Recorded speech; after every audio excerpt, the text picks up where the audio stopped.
Hello mga mi, dumating na ang aking order sa Shopee. So pangatlong order ko na to ng Mighty Clean. Nabudol na kasi ang atin yun ng Shopee be.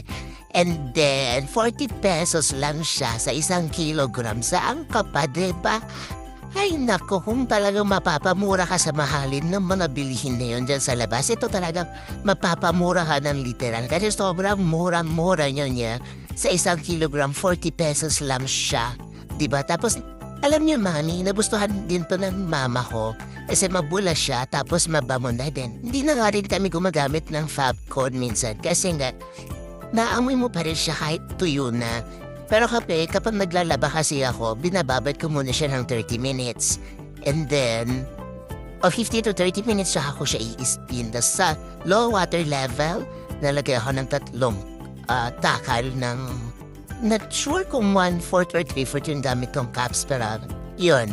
Bala na kayong tumansya mga mi, tapos ako naglalagay ako ng konting Zonrox, yung violet. Para kapag, at least sure kang malinis talaga yung nilabahan mong damit. So ayan, dito ako sa Shopee Supermarket bumibili mga mi. Makita nyo naman 40 pesos. And ang daming magagandang reviews dyan mga mi. Basahin nyo na lang. Mag-share pala ako ng link dito. Hanapin nyo na lang sa comment or dito sa may description. Para hindi na kayo maligaw mga mi. Ayan, tayo nyo wala namang mawawala sa inyo, di ba? Makakatipid pa kayo kung okay sa inyo yung sabon.